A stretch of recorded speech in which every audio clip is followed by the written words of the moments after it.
akan membahas tentang seluk beluk hutang, jadi tentang seputaran hutang. Karena ini menjadi permasalahan banyak orang. Banyak orang belum paham bagaimana hutang itu menjadi hutang yang baik atau hutang yang buruk. Akhirnya mau keluar dari hutang tapi malah semakin terperdaya oleh hutang, ya, karena ini banyak pemahaman yang ternyata salah atau keliru tentang hutang. Bapak sekalian, hutang itu gini, baik atau buruk itu tergantung bagaimana kita menggunakan, ya. Jadi hutang sendiri itu masih netral, artinya menjadi baik atau buruk itu tergantung bagaimana kita menggunakannya, ya. Akan menjadi hutang buruk ketika hutang itu tidak dijadikan menjadi hutang yang produktif, tetapi hutang yang konsumtif. Nah, ini menjadi hutang yang buruk, ya. Kemudian hutang itu disebut hutang baik ketika hutang tapi untuk sesuatu yang produktif. Jadi kalau hutang buruk itu hutang kita bayar dengan jerih lelah kita, itu namanya hutang buruk, ya, karena tidak produktif.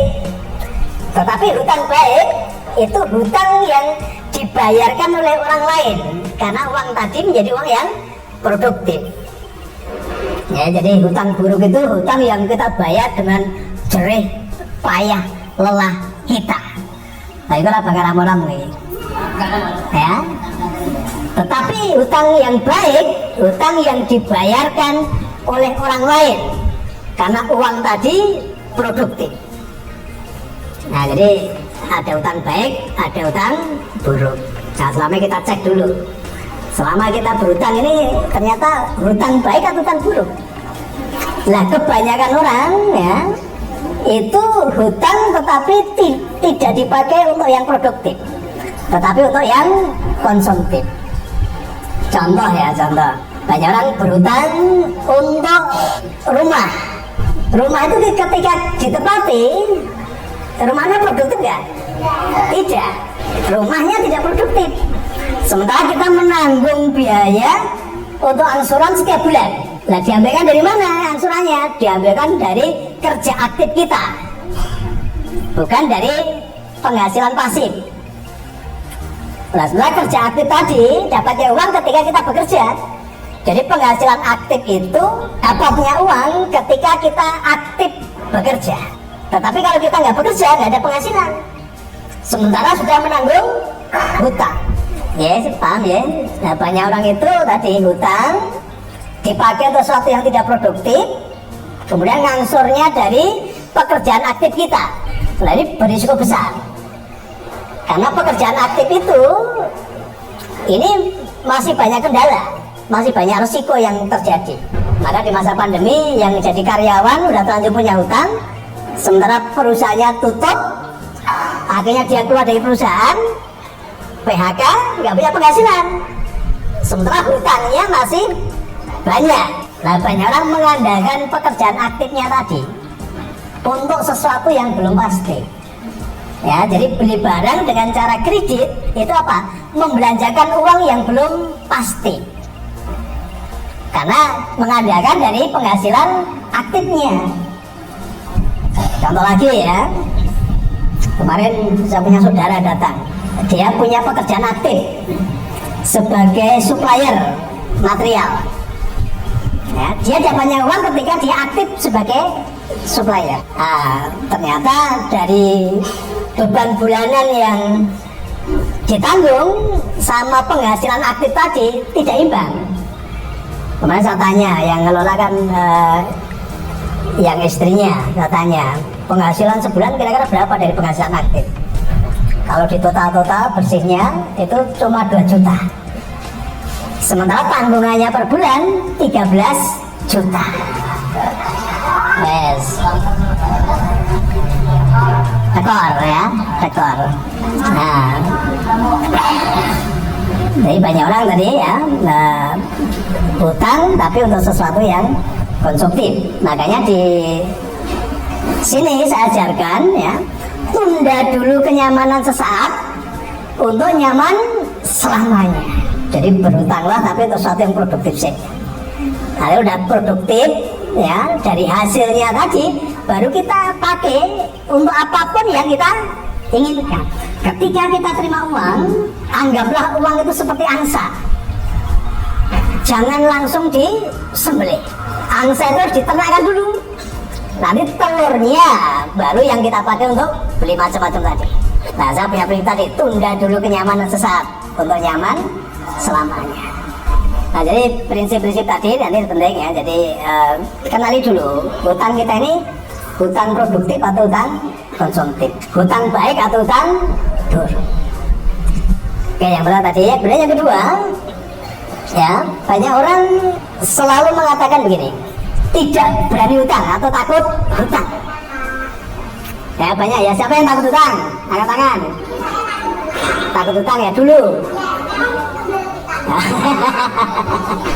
Bapak Ibu, saya mau kasih tahu bahwa hutang itu kalau menjadi hutang produktif itu bisa meningkatkan derajat kita, ya bisa meningkatkan kelas kita selama hutang itu menjadi hutang produktif.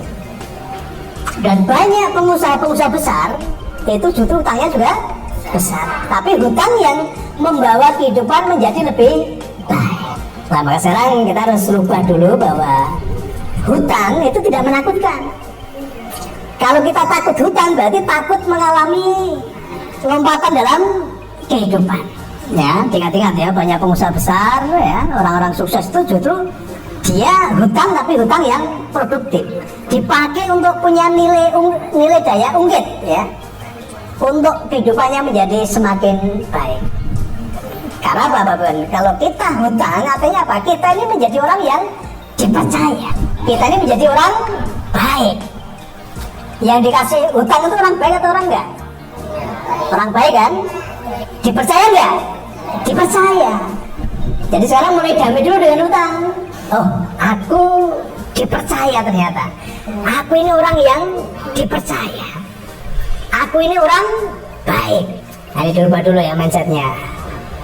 Bahwa ternyata orang-orang yang punya hutang itu orang-orang yang dipercaya. Maka jagalah kepercayaan itu ya, dengan bijaksana dalam pengelolaan keuangan. Jangan dibelanjakan sesuatu yang tidak produktif ya. Uang itu menjadi produktif dulu, baru nanti hasilnya dipakai untuk memenuhi apa yang kita inginkan ya. Disadari dulu bahwa orang-orang yang punya hutang adalah orang-orang baik dan orang-orang yang dipercaya. Maka jagalah kebaikan itu, jagalah kepercayaan itu. Tetapi kalau kita takut untuk berhutang tadi, berarti kita takut untuk mengalami lompatan-lompatan dalam kehidupan kita. Kita takut untuk mendapat kepercayaan dari orang lain. Kalau saya sering guyon dulu kan banyak orang datang, Pak saya itu takut hutang Pak gitu kan. Nah saya ngomong, takut hutang apa takut bayar ya kan. Nah ini Pak, takut bayar ya Pak gitu kan. Nah ternyata orang mau diutang ya mau dibayar ya kan gitu. Nah selama kita bisa mengelola uang dengan baik ya, menjadi hutang yang produktif, punya daya ungkit untuk kita menjadi punya level yang lebih tinggi. Walaupun lebih bagus kalau tidak punya hutang tapi kehidupannya menjadi naik kan itu. Tapi hutang boleh selama itu menjadi daya ungkit untuk kita menjadi lebih dahsyat kan itu. Bagi Bapak Ibu yang sekarang ini sudah punya hutang dan ternyata belum bisa selesai, ya dirubah dulu pemahamannya. Tadi Bapak Ibu kan menjadi orang baik tadi, dipercaya bank ngasih uang ke mempercayai Ibu, bang orang baik atau enggak? Orang baik.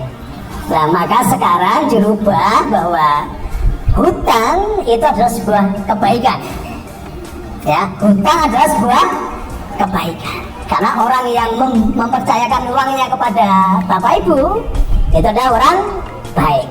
Maka jangan berdamai dulu dengan hutang ya. Oh, aku menerima banyak kebaikan. Aku ya dari hutang diganti dengan kebaikan.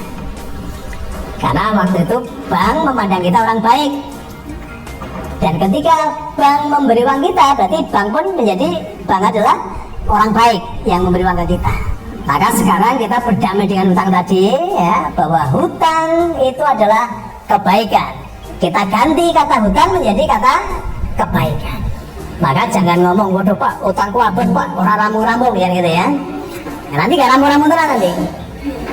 Tadi saya mulai katakan, Pak, kebaikan-kebaikan saya masih banyak Pak. Tetapi saya punya kerinduan untuk membalas kebaikan-kebaikan tadi dengan cara yang cepat, mudah, sederhana, dan ajaib.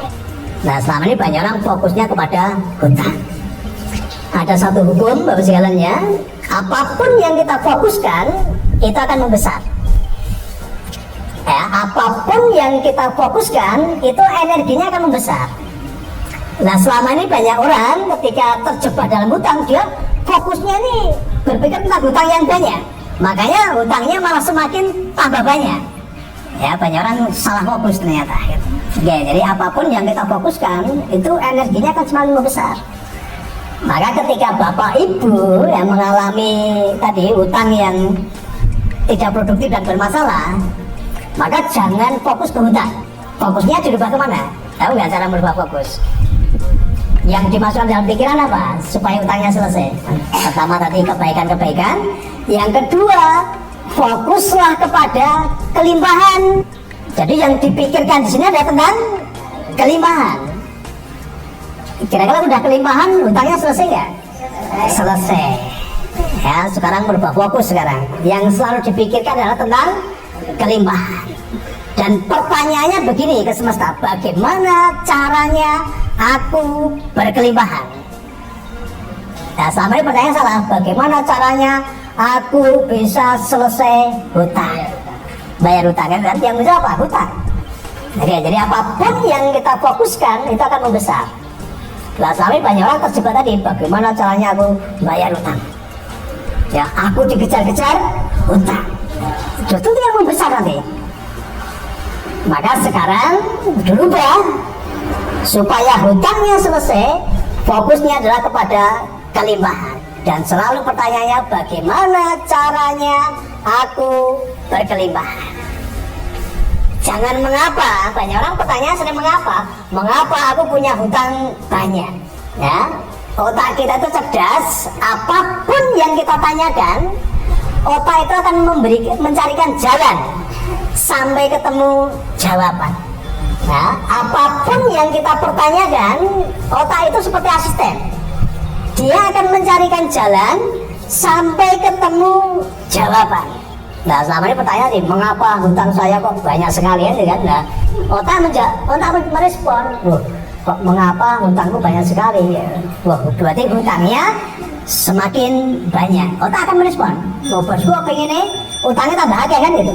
Maka dicarikan cara supaya hutangnya semakin tambah banyak. Tetapi kalau kita bertanya, bagaimana caranya aku berkelimpahan? Otak akan merespon, bosku kok pengen berkelimpahan kan itu. Maka dia akan mencarikan jalan sampai ketemu jawaban. Jadi ini seni pertanyaan ini penting ini. Seringkali banyak orang pertanyaan pasti dengan kata mengapa. Mengapa hidupku susah? Mengapa pasanganku menyakiti? Mengapa dibilangi susah? Mengapa tidak nurut? Kan itu kan? Nah, pertanyaannya adalah bagaimana caranya? Karena otak tadi seperti asisten, dia akan mencarikan jalan. Maka saya selalu menyampaikan pertanyaan pada otak saya, bagaimana caranya saya bisa memberi jawaban atas permasalahan banyak orang yang juga datang kepada saya. Ya, jadi bagaimana caranya? Apapun yang Bapak inginkan tadi, kasih pertanyaan ke otak, bagaimana caranya saya memiliki, bagaimana caranya saya mendapat, bagaimana caranya saya mengalami, gitu ya. Itu akan memberikan perintah kepada otak kita. Jadi otak kita itu seperti asisten yang cerdas, dia akan mencari jalan sampai ketemu jawaban. Maka kita sering mendengar ya, pencuri kenapa dia bisa membuka toko hanya dengan gunting? Karena dalam pikirannya bagaimana caranya saya bisa membuka toko itu. Nah, jadi tadi pertanyaan ini penting ya. Ada juga orang di penjara bisa keluar di penjara hanya dengan pisau kan itu. Karena dia selalu bagaimana caranya saya bisa keluar dari penjara. Nah, nanti otak akan merespon, mencarikan jalan sampai ketemu jawaban. Tapi Bapak Ibu yang hutangnya belum selesai, kebaikannya belum selesai, ya sekarang dikasih pertanyaan sih, bagaimana caranya aku berkelimpahan, atau bagaimana caranya aku bisa membalas kebaikan-kebaikan yang sudah aku terima. Nah, nanti pasti ya semesta akan mencarikan jalan, otak kita akan mencarikan jalan sampai ketemu jawaban. Jadi merubah fokus, fokusnya jangan kepada hutang tetapi kepada kelimpahan. Karena udah kelimpahan pasti hutangnya selesai. Oke, kemudian Bapak sekalian, banyak orang mengatakan gini dulu, Pak, saya ini tidak bisa punya mobil kalau tidak berhutang. Pak, saya ini tidak bisa punya rumah kalau tidak berhutang. Hutang selama dipakai untuk membeli barang yang tidak produktif, ini akan memberatkan Bapak sekalian. Jadi dirubah ya, saya bisa memiliki apapun dengan cara yang cepat, mudah, sederhana dan ajaib. Saya pernah cerita dulu Bapak sekalian ya, ketika saya punya mobil pertama, saya waktu itu tidak beli Bapak sekalian, dikasih orang. Karena saya memasukkan dalam otak saya ya, Tuhan, aku pengen punya mobil. Lah, otak saya merespon, bos kok pengen beli mobil kan gitu. Ya, Tuhan, aku pengen punya mobil. Maka saya punya mobil pertama kali, tidak beli Bapak sekalian, dikasih orang. Karena saya ngomongnya benar, Tuhan, aku pengen punya mobil. Tapi kalau saya ngomongnya Tuhan, aku pengen tuku mobil, aku pengen beli mobil. Nah, itu ada apa? Keluar uang kan? Karena apa? Ada kata-kata beli. Tuhan, aku pengen beli mobil. Nah, itu berarti keluar uang. Nah, banyak orang karena uangnya belum cukup, makanya tadi di sini udah berpikir mobil, akhirnya cara berhutang. Punya DP sekian, ya karena di sini pengen segera punya mobil, akhirnya apa? Kredit. Sementara bayar kreditnya dari penghasilan aktifnya, dari gajinya atau dari penghasilan aktif tadi. Nah, ketika dari penghasilan aktifnya tadi bermasalah, akhirnya mengalami masalah di dalam utangnya atau kebaikan-kebaikannya kan gitu. Nah, untuk pengen sesuatu ya, itu harus benar cara memberikan sugesti atau perintah kepada otak. Ya, bagaimana caranya aku memiliki mobil? Nah, saya panggilkan bagaimana caranya aku bisa membeli mobil itu kan? Nah, jadi dibedakan ya. Kalau bagaimana caranya aku bisa memiliki mobil, bagaimana caranya aku bisa memiliki rumah, kan tidak harus beli Mas sekarang. Benar ya? Seperti untuk Moroto Sugi ya, DKI kan itu kan ya. Nah, saya justru yang memberi mobil saya waktu itu ya dari orang lain ya, dari bos saya. Nah, jadi kembali tadi ya, otak kita itu cerdas, dia akan memberikan jalan, mencarikan jalan sampai ketemu jawaban untuk apapun yang kita inginkan. Nah, jadi apapun yang kita inginkan itu bisa kita cipta dulu dalam pikiran kita gitu loh. Tapi dengan pertanyaan yang benar tadi. Maka saya berani katakan ya, bagaimana bisa memberi jawaban atas permasalahan banyak orang. Terus bagaimana cara memandu banyak orang menjadi kaya kan gitu. Nah, maka Tuhan kasih apa? Kasih banyak cara. Nah, kalau tahu ilmu ini berarti sekarang mulai memberikan perintah yang positif. Mulai hati-hati dalam memberikan perintah. Tapi bagaimana caranya saya berkelimpahan? Bagaimana caranya saya bisa membalas kebaikan-kebaikan tadi? Nah, nanti semesta ya, otak merespon, bekerja sama dengan semesta yang disebut dengan talis takung, alam semesta kan mendukung. Nah, jadi di otak kita itu seperti apa nih? Servernya, ini pemancarnya. Nah, dipancarkan ke semesta, nanti semesta akan merangge, merespon tadi, kemudian dicarikan jalannya. Kita nggak usah mikir jalannya. Jadi berikan keleluasaan kepada semesta. Yang penting kita sudah memberikan tadi perintah ke otak tadi ya. Biar caranya semesta yang atur.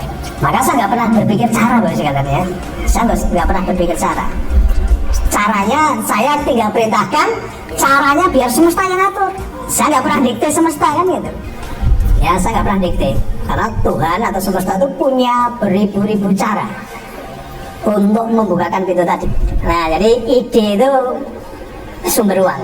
Ya, uang itu adalah ide. Semakin punya banyak ide, semakin punya banyak uang. Nah makanya otaknya sering diperintah gitu loh ya, otaknya jangan disuruh diam, otaknya sering diperintah gitu. Oke, jadi banyak sekali ya, banyak sekali ide-ide yang tadi yang bisa menghasilkan uang kan itu. Nah seringkali kita ini mengekor, tidak punya ide sendiri, latah ya, kita ini seringkali latah. Ini yang ramai apa nih, cilok, semua jualan cilok kan itu kan, es teh semua kan itu. Karena di ide tadi kan nggak punya ide kan itu kan. Akhirnya sambadan itu kan, wah sepi pak sekarang pak itu kan, mengekor latah kan itu. Nah jadi harus berbeda dengan yang lain kan, punya nilai lebih. Sesuatu yang berbeda pasti punya nilai lebih. Tapi kalau cuma sama aja ya udah nggak ada nilai lebih kan itu. Maka sekarang mencari ide-ide yang berbeda dengan yang kebanyakan, pasti nanti dicari banyak orang dan pasti laku kan itu, pasti laku.